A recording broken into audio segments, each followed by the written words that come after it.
السلام علیکم. زم تاسو ورور تاسو قربا سره دی امید کوم تاسو ورور جوړ په الیکټریک اینڈ بزنس 24 چینل کې تاسو ته په سره دی هرکلی وایو. ان شاء الله باندې ویډیو کې موږ تاسو سره د سولر د بکسې باره کې انفارمیشن شیر کوو چې دې ته کومه شاته ډیوډ بکس لګېدلې وي هغه په څه طریقه باندې چینج کېږي. د بکسې د تارونو راخلو د وجې نه د دې نه دا دوه تارونه کټ شوي وو. هغې ته موږ دا تارونه واچول چې آیا دا بکسې سره اټیچ وي، ځکه چې دا څلور تارونه برابر نه وي نو دا بیا بکسه ورته نه لګي. هغې نه علاوه یو دا خبره چې دا وړه بکسه را چې موږ کې څلور تاره چې کوم شپږ تارې نو هغې ته به دې نه غټه بکسه لګي، یعنې شپږو تاره وه، دا اوس څلورو تارو وه. نو راځئ چې اوس وګورو دا دې ته لګي چې په څه طریقه باندې دې ته لګي. د ټول مخکې به موږ بکسې دا کور کولاو کړو په دې طریقه باندې.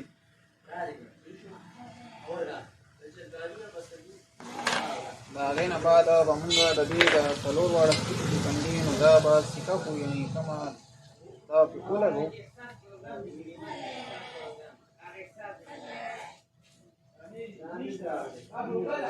سیکه پرې خاص ولګو چې په هلته په لګېدو کې بیا اسانه وي. دا په دې موږ سیکه ولګوله. د دې نه بعد دا دې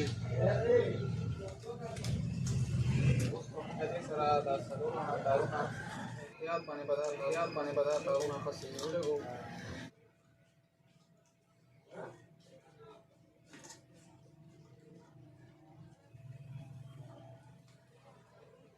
بیا به اوس دا دویم تار ولګو او په احتیاط باندې چې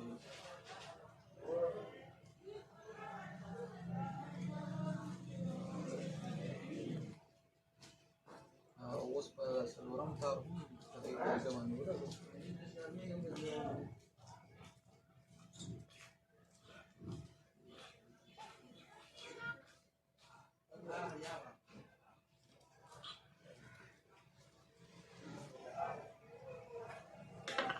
دې نه بعد به یې اوس په مضبوط کړو.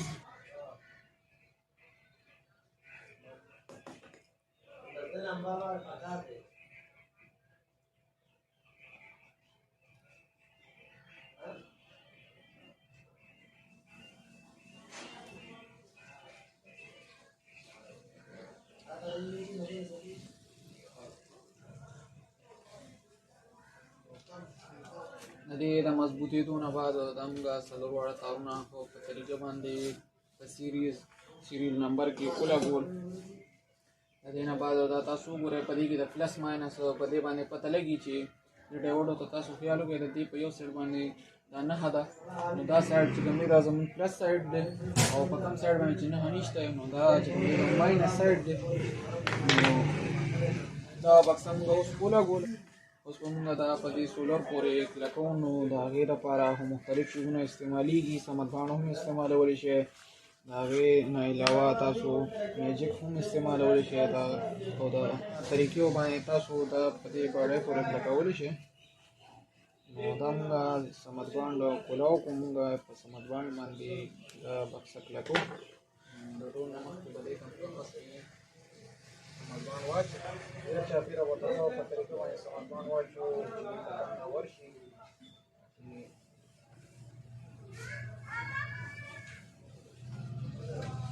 نو سمدباڼ دې ته موږ واچو.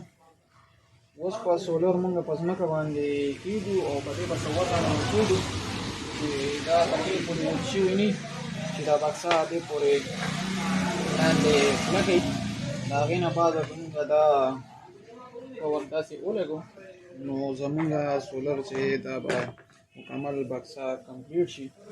نو امید کوو چې ستاسو به د سولر بکسې چینج کولو باره کې زده کړي.